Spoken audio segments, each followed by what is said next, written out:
Welcome back, everybody. It is the Working Brother back at you with another talk. Yet again, we've been graced by Tim Kirby. Tim, welcome back. Oh, hi there. Graced is quite a quite a interesting word choice. I don't know if I deserve that honor, You've been a very I'm busy glad man. to be here with you. And I can say one thing: I was actually invited to go on that scumbag Piers Morgan show today at about this time. I told him no, so I'm here with you and not with that guy. Because, dude, I knew they were just going to cut me off or try to make me look like some kind of crank or something. Like, they're not. So what I did is I told him, how about this? Pierce can come to Russia. I'll show him all over. I'll have my cameraman. You'll have your cameraman. We'll talk to people on the street. We'll talk to people in the halls of power. It's going to be a great time. We can even drink vodka. And they hung up the phone. So Piers Morgan, huh? What a joke, man. Yeah, that was kind of interesting. I kind of wanted to do it, but dude, you know that with the editing tricks, they're just going to make whatever I say, it's just going to have only negative blowback. It's not going to win anyone over, and it's only just going to make some weird people write me threatening messages over LinkedIn. And you're not going to get any subscribers or followers or anything. Like the people who watch that are already in that echo chamber. That's not it. No. Yeah. Well, you could see that. I'll put it this way: you can make a lot more followers out of a positive echo chamber, even if, say, I went on some program that maybe I didn't really like, but was more friendly. Then people would be like, "Well, that guy kind of thinks like I do. Let's subscribe to him." You know, whereas when you go into enemy territory, especially that kind of mainstream media enemy territory, all you do is just get. You have to then deal with a lot of harassing emails and stuff for like 2 weeks, and I just don't have the time for that, man. I got a lot to do recently, so.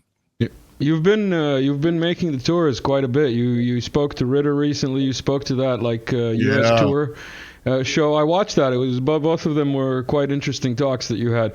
Some points that you bring up that are let's say not that well known about Russia, and some things about your life too, including that you're into the whole American football in Russia, and you're looking for coaches. Is that right? Is that still going on? Well, yeah, that's true. I mean, if there's someone listening right now who has American football coaching experience, even at the high school level, we may be able to get you a job for at least a 1-year contract, but don't expect it to be a luxury lifestyle like the NFL. Think of it as either a fun experience to do for 1 year for someone who has the time or wants to adventure, or someone who's kind of looking to move to Russia but needs a way to do it. Well, that's one way. So... You know, that's the offer there. But yeah, only we're talking to one guy right now. We did start with one guy who kind of sort of ghosted us a while ago. No problem. I understand. We have a new guy who started talking to us who does have high school experience. He was like a high school coach for 3 years. So even that, just because when we had one guy come who was a coach at I think like somewhere around Akron, man, he changed the game. And we really want to up the level of our league. And so we're really looking to get some experienced coaches here who have experience outside of Russia. So excellent. Good luck on that. Now let's get into the meat of the subject. Let's say one of the places, the reason that I say graced by your presence is because you just came from that one conference that was held in Moscow, Friends of Russia, I believe it's called. Well, yeah, I forget what the English translation is, but it's something like, because the word for peace in Russian, which is also the word for world, which makes things sometimes confusing, but also fun, is mir. And in French, it was something like International Organization of Russophiles, works out to be MIR. So, yeah. So basically, they like that. So the name of the actual organization is officially in French. But so anyways, it's basically the big club of Russophiles. And I think what the overall sort of concept of it is I think Russia is trying to put together this sort of overall, almost like maybe counter NGO kind of movement of people who are just sort of like, I've had enough of this. I'm going to say that I like Russia or have a friendly attitude towards it regardless. So they have a lot of people from a lot of countries met, and this was all very official. The after party was actually at the Ministry of Foreign Affairs. What would be a subnyak in English? Mansion? Estate? Something like that. I guess mansion. The Playboy Mansion was kind of the Hugh Hefner's of subnyak, so I guess it might be mansion. But anyways, very nice event. Got to meet a ton of people from all over the world, including Pepe Escobar, which was interesting to talk to him in real life. Yeah, so it was a big event. Will it have these giant repercussions? I don't know. I'm not sure. Oh, I think I saw a familiar picture there. Yeah. I've got one queued from your Telegram of you Yeah. at this what's it called, event, looking very serious and surprised at the seriousness of the venue. Well, yeah, that's that's sort of the after party thing. But actually, the venue was cool because it was sort of like an old, I guess it's part of the Pushkin set of museums, but it was actually like a courtyard that they sort of put like a glass ceiling over it. So it was almost like you're in a courtyard between buildings. Yeah, that with the yellow walls. Courtyard between buildings, and yet so you're kind of outside but kind of inside. It turns out to be, I think it's a really nice idea because you get a ton of natural light. However, I bet at nighttime it's really depressing. So you kind of have to do it during daylight hours. So that was neat. The other one was from I'm in like sort of a Hogwarts looking environment. Everyone said that was from the after party. So. Yeah. Excellent. I'm gonna play some video in the background, but why don't you tell us among the speakers, like who were there? Like you said, you listened to Lavrov live, and you also heard Dugin speak, the philosopher who shall not be named. And, yeah, the philosopher who shall not be named, but you just named him, so it's too late now. Yeah, I know. We'll see how far we go with this video. But the point is, you want to maybe clue the people in as to like the brief outline of what was said and what's worth noting. Yeah, from I can if I can actually. Hold on, if I could get my channel here and scroll because I kind of wrote about this as the people spoke. You know, my memory is not the hottest in the world, so we're scrolling. Let's see, Pepe. Okay, so here we go. You and me both. So we had the interesting thing is we definitely had a lot of people speak. So we had like Sergei Lavrov, the foreign minister. Interesting, one of the very first speakers was a billionaire media mogul in Russia, Konstantin Malafeyev, who, despite being demonized by everyone, is by far the most human, biggest-hearted, most morally upright billionaire in the world, and I am willing to stake I'll stake the remnants of my life savings on that bet, because there's no one with his income that also has his proper values. He really has the values of the common man, despite his incredible successes. But anyway, so he was sort of a surprise because Malafeyev was kind of in the background for a long time. And when he had his Tsargrad TV channel, which was a really big thing that I was actually kind of a part of, although it was officially run by a charity organization, not by him, but later on you find out it's run by him. But anyways, he was very much kind of pushed down by the system. Special military operation starts, everything in Russia changed, and all of a sudden, Mr. Malafeyev is not only a wealthy person, but a VIP invited to public events like this one. So I think his presence and his speech was definitely a showing of a change of attitudes towards everything in Russia. So we had him. We also had Pepe Escobar, who I mentioned, the philosopher who cannot be named. Steven Seagal was there. Which was kind of interesting. However, nice. Did he speak? He only spoke at this like press conference. Like it was, I don't understand what that was. He sort of only like talked to people during a particular press conference, which was between the speeches. There was like one set of speeches, lunch, and then the other set.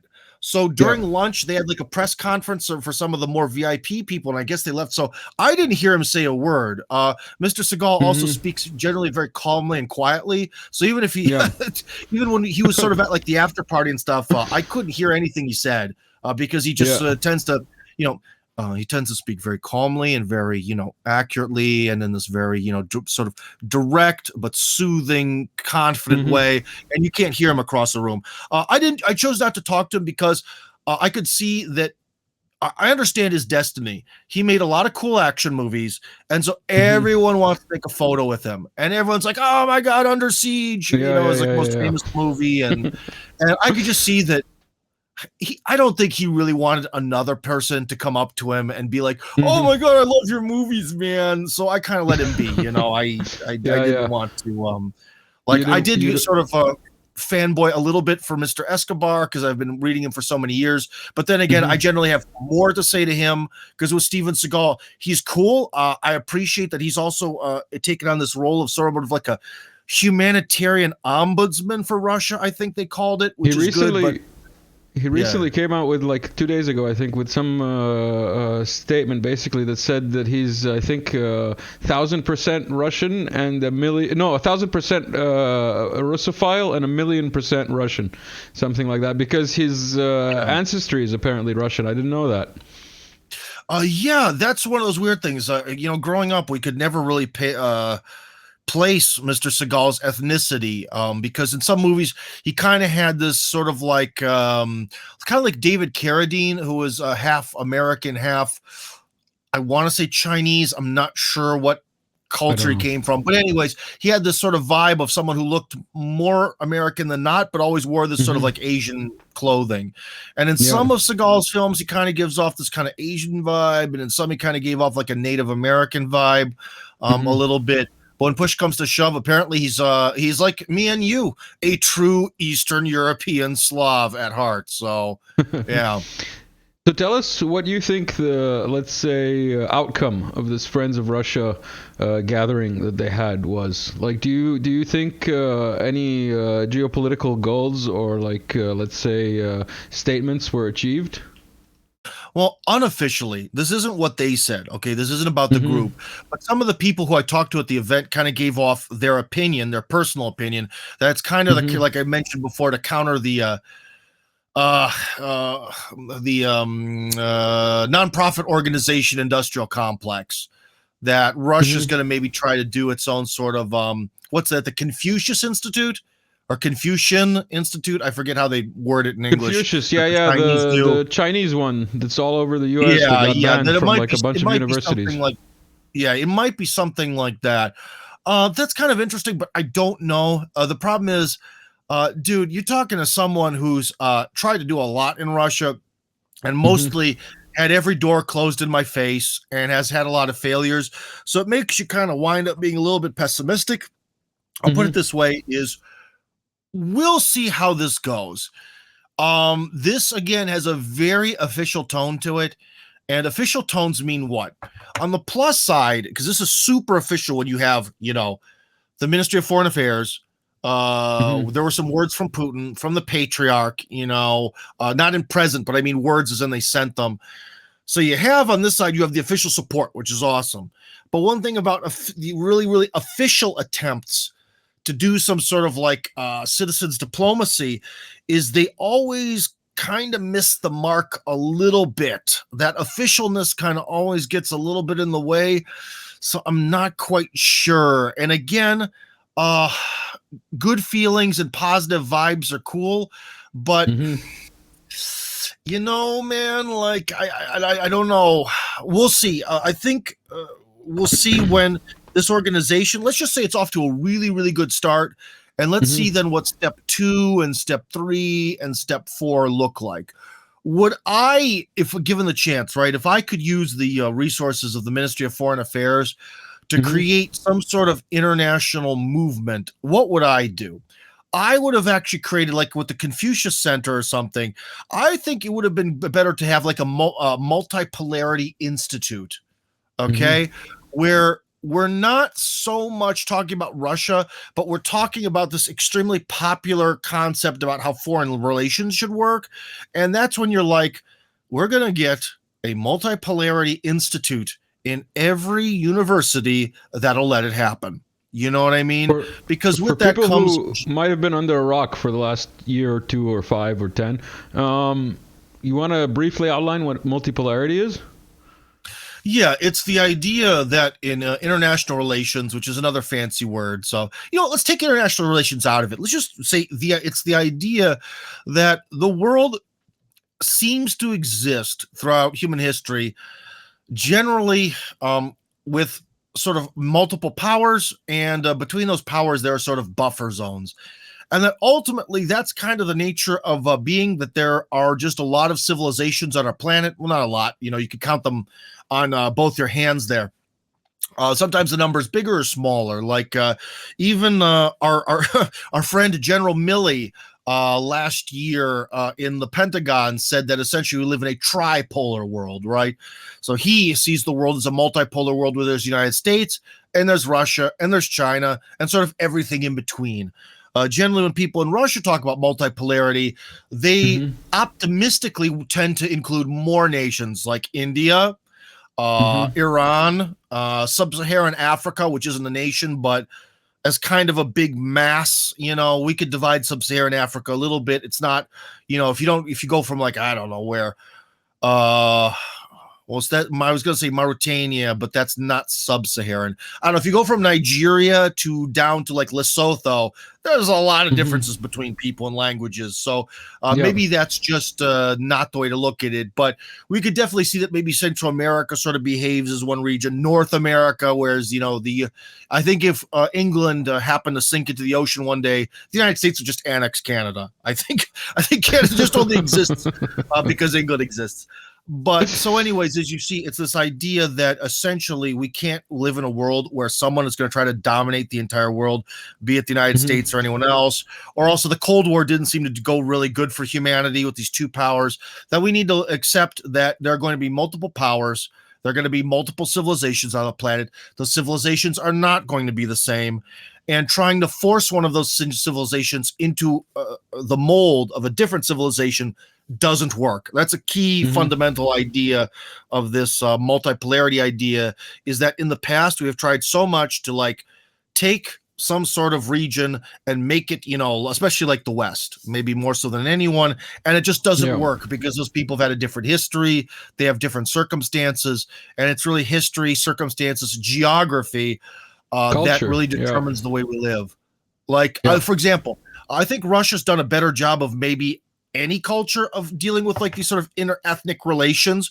When Russia is strong, inter-ethnic relations are really good, and we can have this very diverse yet stable empire that works, right? And in a lot of ways, if you think about it, if America could sort of become like Russia, a lot of this tension between white and black in America would go away. But you can't, because America had a completely different history.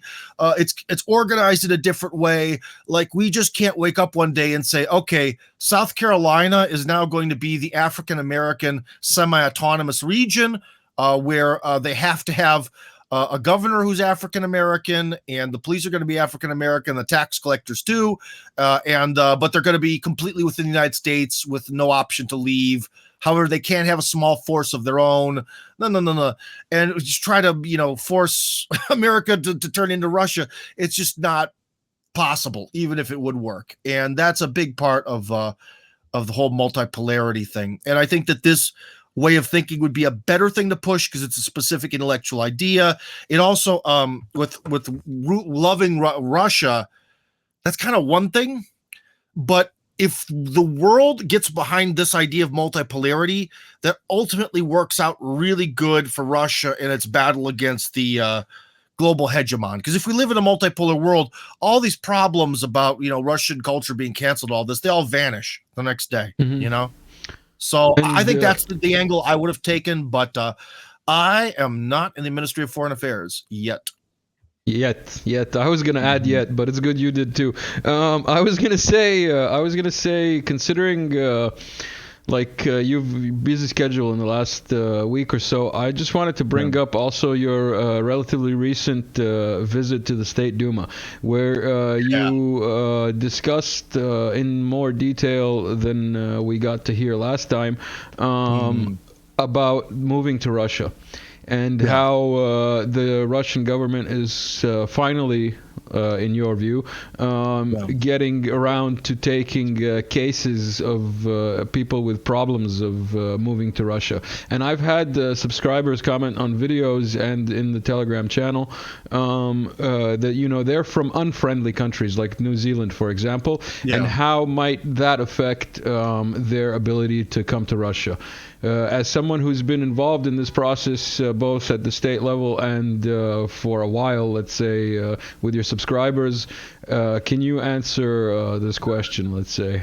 Oh, well, first off, one of the things that we have to do is we have to sort of clear our minds of all the things we suppose about the way the immigration system in Russia works, because almost everyone, especially from Western countries, when they approach this topic, they are always full of various different sets of complete confusion and a lack of understanding about how this all works. So they think, okay, I'm on the unfriendly nations list. That means I can't immigrate. No, that is not the case. But even before they made that list, basically the system wouldn't let you immigrate here. Okay, even before all this, when I first came to Russia, and you could say that maybe U.S. Russian relations were very much in a high point throughout Yeltsin to like the first half of Putin. Even then, it was still nearly impossible. Okay, so it's the things that have happened since a special military operation don't matter. I Now, think as another distinction that we should make is between unfriendly quote unquote countries and their people, because just because Russia labels a country as unfriendly, it means it doesn't like the way their government is behaving. It doesn't mean it has anything against the people. Well, I think that's because people from the West make the assumption, like we all do, that everyone else is just like us. And so in the West, when they make a list of enemies, they do punish the average person. I mean, look at sanctions. Sanctions are supposed to really, I mean, this isn't the stated goal, but the real goal is it's to make life in a particular country so awful for the population that they rebel against the leadership. That's the idea of it. It's to create misery for the people who really don't have much say over everything. Do you think that some guys who are sort of like out there gathering sugarcane in Cuba during the revolution, do you think they had much of a say in whether they were going to be capitalist or communist? You know, but regardless, they got punished because I guess they didn't fight back or whatever. So Russia doesn't really behave that way. And I think that also has to do with Russians tend to understand that democracy is kind of a farce. And so in Russia, very much people sort of understand that sometimes the government just does what it wants, whether we want it to or not. Sometimes it works with us, sometimes it works against us, sometimes it just does mysteriously wasteful things on its own. So I think that's another detachment. If you are really from the West and you're convinced of this idea that governments do reflect the will of the people more or less, well, then maybe you would think that having sort of an enemies list would mean that they'd punish the common person from said country, but they don't. But still, the thing I talked about the State Duma is that really it's like, in theory, over the years, I've made a lot of tourism videos about Russia and like stuff for that. You know, this is all under the RT pyramid. Until recently they kind of cut me free and gave me the rights to everything because RT is censored. So now I own all the videos, which is nice. Haha, maybe I can sell them one day. But so anyways, under this pyramid. So you'd think that for all this time, you know, we've really been trying to essentially RT and all the parts of its big pyramid are trying to, you know, promote Russia and get people excited about it. And it almost seems like we do want people to move here. And the State Duma says they want to have within 2 generations 500 million people in Russia by some means. And it's like, well, we're either going to have a lot of kids or we're going to have to import some people. That's doubling. That's a doubling of the population, basically. Their population now is around 250, right? No, 150. That would be more than doubling. Yeah. Okay. Well, I actually think that maybe 500 million is unrealistic, but I do think that actually 300 million, like doubling the population within 2 generations, is actually very realistic. Because if you think about it, I mean, someone who's probably a real statistician is going to hate this. Okay, I'm not a real statistician, but roughly speaking, you have 1 adult man, 1 adult woman. If they have 4 kids, that's double.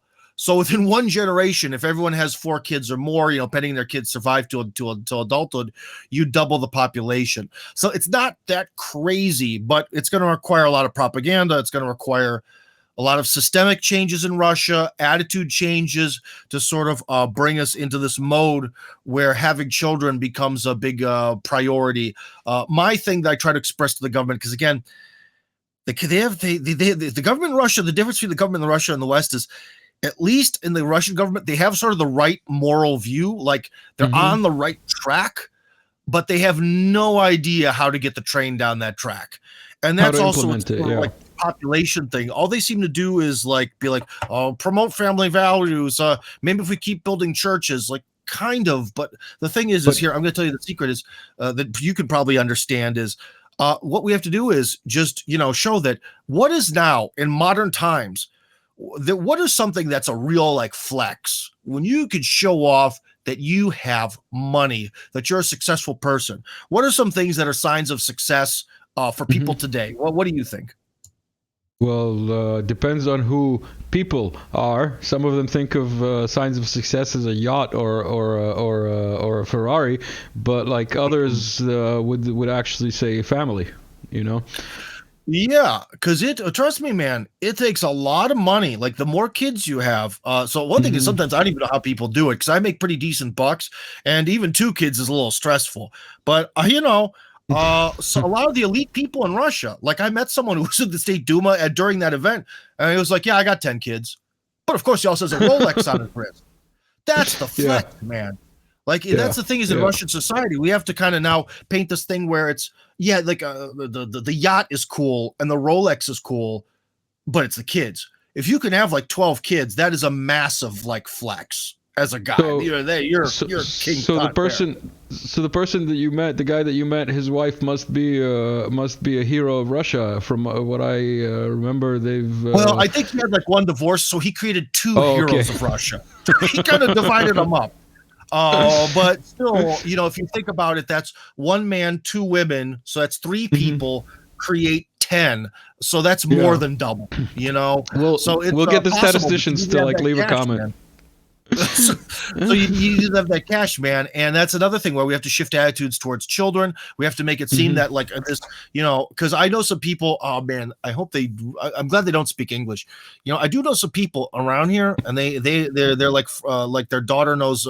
Basically, my daughter knows one of their daughters, and they have like 6 kids, but they don't really have any money, but they still have like 6 kids, and that's cool. Yeah. But the thing is, if you tell people this is the flex, like look at how success, this is the sign of success. If you show this on TV and all that, then those people can walk around in some sort of narcissistic glee state. Look at me, we have so many children. Oh, look at you pedestrians with your 2 kids. I think the Russian national average is like 2 or something. Oh, look at your 2 children. We have 6. Or you people with 2 dogs and no children. We got. I would say probably in most of Europe's capitals and in New York and LA, it's a matter of how many chihuahuas the average lonely 40-year-old woman has. Those are fur babies. That's another thing too. Is you have the opposite. So you have the one side where you propagandize with positive propaganda that having children is this amazing, sign of wealth on the level of a Ferrari or whatever, because it is. Kids are really expensive. And on the other side, you would have the thing of if you're a woman and you have no husband and no kids, you can't keep a man, you don't have kids, failure. Absolute failure as a person. That's it. And that kind of propaganda can work. I mean, if everyone, especially with women, because women tend to sort of be a lot more, to say it politely, flexible in response to propaganda. And so once they start getting receptive. The whole receptive, that's it. About women being receptive, I wanted to make it a joke, but I think everyone can kind of go where the overall idea where I was going to go with that. We'll just leave comedy it at that. Show. This is a comedy show. Yeah. We'll just leave it there. But essentially, women, like with men, if you're like, you are a jerk, you're a scumbag, you are awful, that stuff like how I heard in America, like the white man is evil. So then you just say, F you, I'm out. You leave or you fight back. Whereas with women, they'll just be like, oh my gosh, I am awful. So we kind of, in Russia, really need to then have a massive anti-spinster propaganda, and really get into this. Or like how they say in China, if you're 30 and you don't have a husband, you're a useless woman or whatever. You. And we need to somehow translate that into Russian and do the same thing. So. And have you heard the Chinese saying for bachelors who have no children, like older bachelors who have no children? I think they call them white pearls. If I have not been misinformed, as in like something really desirable. Whoa, is it because that's one of the unfair things about the genders? Is that because these guys are still single yet they're very established? They have like Exactly. land and money. Yeah. I'm sure they're not So talking they're about homeless desirable. guys. Yeah, probably not. Probably not homeless guys. And that's another thing that we have to start telling in the society, that in general, women kind of prefer a guy who's about 5 years older than they are anyways. And like, seriously, we have to sort of beat into women's heads. Like, I know on one hand, it'd be kind of nice to have this guy who's young and energetic and all that, but no, men who are older and more established and have lots of stuff, create lots of kids, and are, although we're boring as men get really boring as they get older. That boring. Speak for yourself, man. I haven't become boring yet. Oh, well, then hey, that's you, man. I am dull as it comes, dude. I don't do much besides American football's it, man. Exactly. You play American football, you're starting a village, you go to the Duma, you hang out with Lavrov. What more do you want, man? Well, that's work, man. That's work. I don't do anything that isn't well, besides football. Football isn't work, although I've kind of turned it into a second job because no one wants to run the league. So we have the league president, and then I'm number 2 because no one else wanted to do the job. So it kind of is a little bit of work, but dude, I don't like do stuff for recreation. Recreation kind of doesn't exist. I'm like one of those weird internet grifters that like you can wake up and work all day. You've got to keep your nose to the grindstone. So I kind of live that lifestyle, but unfortunately, I remain a little bit middle class here. This is stainless steel, not platinum. So. I just wanted to get in a question before we move on to the next topic, like because you're on the ground and you have probably factual information. There was talk before of getting bonuses from the state for every child that is born in wedlock in Russia. Have you had any, let's say, touch with this in your personal life? Do you know of friends maybe or anyone who's had children in the meantime? That's a real thing. Has but the it problem materialized? Is the idea of it gets misconstrued. It's sort of like a fund, and you can use that fund to do a few different things. So when you buy a place to live, you can use that money from having your second, third, fourth, and each time you have a kid, it keeps getting bigger and bigger and bigger. So the more kids you have, it sort of grows. I wouldn't say exponentially, but I believe it actually sort of proportionally grows. So 4 kids isn't a little bit bigger. As 2 kids. It's like 6 times the value or something like that. I don't know. But essentially, what can you do with this money? Well, you can't take it cash in hand. You can't buy a car with it. You can do what most people do with it is when you buy a place to live and you get a mortgage, you can instantly take that money and slash the mortgage, which sounds good. The problem is that in order to get a mortgage, you need to have a down payment. So it doesn't really create sort of this pathway from me and my simple wife and our simple lives, but we did have 6 kids. Now we can just up and buy something. You still have to have the down payment to buy it, and then they take the money off your mortgage. So it's good, but you still. I wish that wasn't the case. It could be better. I wish that the money was just like money that was in a fund that you could only use for a real estate purchase. That would be so much better, and especially for people who are poor. People who are sort of on my level, that's cool, but there's a little catch that the thing you buy, the real estate, essentially what it does is normally when you have children, your children inherit, unless you create some sort of special will in Russia, by default, who inherits things when you die? Your kids. Very logical, right? So everything that I own, if I were to die tomorrow, would go to my children. Fantastic. Okay. But the thing is what this special money does is my kids would then already, if we bought an apartment with this special money, if we were to buy it, the kids would sort of already get their piece of that pie. Like I wouldn't be able to sell that apartment, I think, until they turned 18. So it also creates that so whatever real estate you buy, you could only really sell it when you're 18, but essentially you'd be trying to sell it divided between the husband, the wife, and every kid that's alive at the time. They would all be owners of it. So when the youngest kid hits 18, then you could sell it. So again, I can kind of see, why did they do this? I think the idea was so that way weird people wouldn't try to just like pump out babies to buy an apartment and then like throw their children into an orphanage. I think that's the logic of it. But how many people in Russia would really do that? First off, very few. Like crazy, very, very few. So I don't know. It just seems to make things complicated. But again, I sort of see the government's logic of, we give you this money to help your family. Why are you selling the apartment then?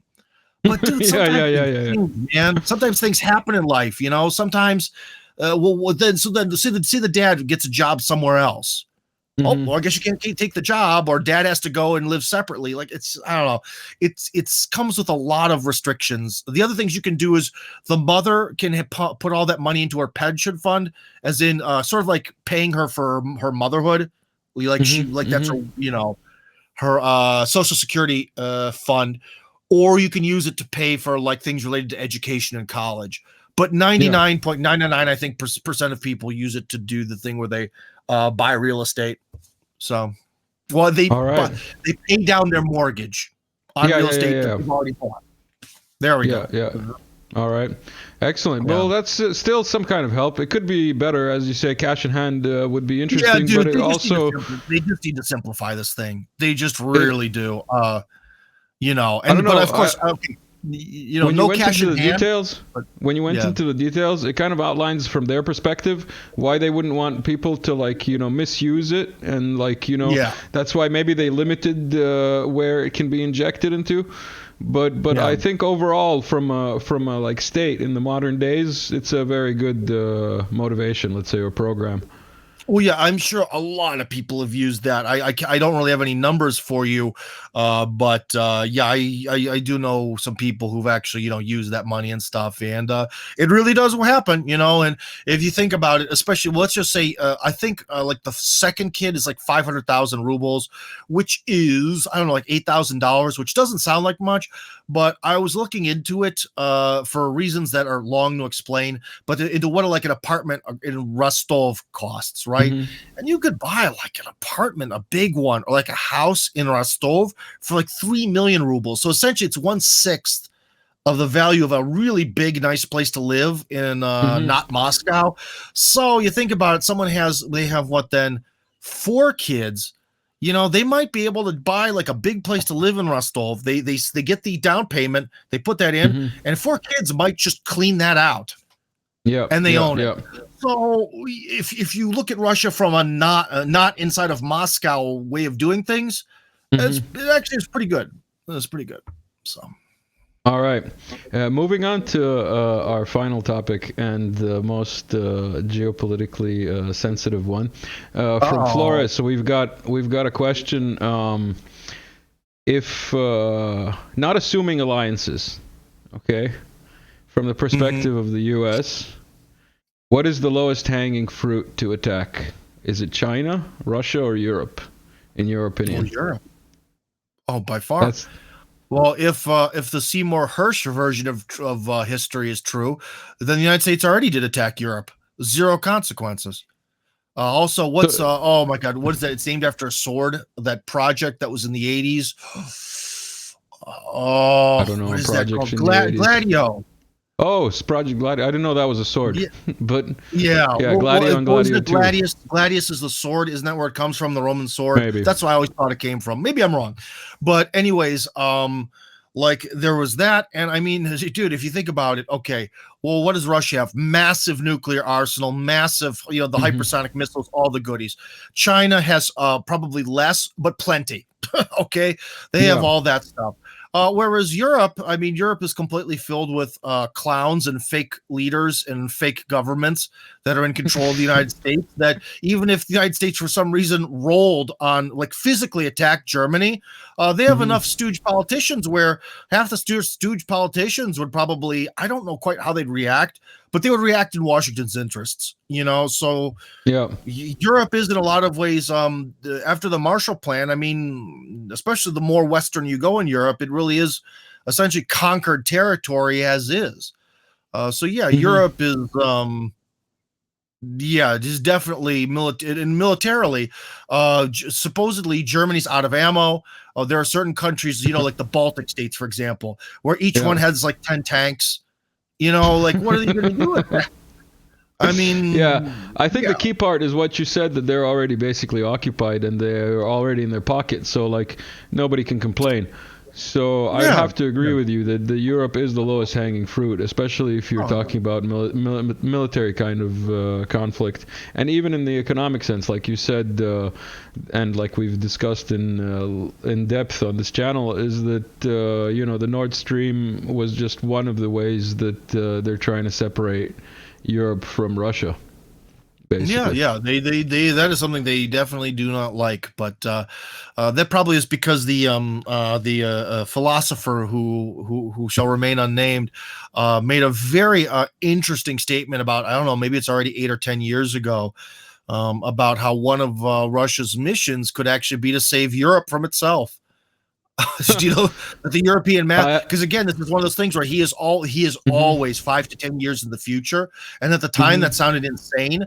But then we've had, like the problems with the Maidan that led to an economic downturn, and now the whole COVID thing, and this, that, and the other. And I think in a lot of ways, a lot of Europeans would be like, well, if we're going to be dominated by someone, I think we're dominated by the wrong power. Yeah. Maybe it's a case of they're with that abusive girlfriend, and they're sticking to the devil they know. But who knows what could happen in the future. I expect the Russians eventually to get to Berlin, so we'll see how much the Poles provoke that, because it's got to start with the Poles, and the Poles are being very loud recently. Well, yeah, I just really, really wish more than anything, because I have Polish relatives, and I sort of understand like the Polish view of things maybe a little bit better than a lot of others do. And I really think that, like, if there would be some way, if they give Poland all the territory, like the most Nazi-ridden areas of Western Ukraine, and they give it all to Poland, that solves a lot of problems for Russia. It makes Poland extremely happy. Some people kind of think, well, if they get a little bit more territory, just like that, always the slippery slope argument, that they're going to go nuts, and later on they're going to want to expand more. I don't know, maybe they will, but at least for the next 10 or 20 years, it's going to be an awesome solution. So let's just do that. All right, Tim, I know you have to go very soon. Let us know if there's anything else you want to touch upon before we let you go. Not too much. I'm just let's put it this way, I'm very hopeful, because even with this Russophile group, whether this whole thing succeeds or not, it seems like finally Russia is really starting to, within the government, have more optimism, starting to think about soft power, starting to think about sending a message, starting to understand that, after 300 years since Peter the First of being told that Europe is everything and we're inferior to Europeans and this, that, and the other, that it looks like everything is finally changing. And Russians are kind of waking up to the fact that whether some people like it or not, our destiny is a lot closer to China and Iran and India than it is ever going to be to, France and England and all that stuff. And that's just the way the cards lie, but that's the direction we've got to go in. And it looks like they are kind of waking up to this fact, finally. I just got to say, now and in the previous interviews that I've listened to you, it's always amazing to hear you say us and we when you talk about Russia, because for the viewers that might not know, not only is Tim a Russian citizen, he was also granted it by the pen stroke of Putin, as he outlined in the previous interview. We'll leave some links up for people to find old talks with you. Thank you for stopping by, Tim. It's been excellent. All right, my pleasure, dude. All the best to you. Have a good one, and we'll take it out with some music. Everybody like, share, subscribe. Thank you for being here. See you soon.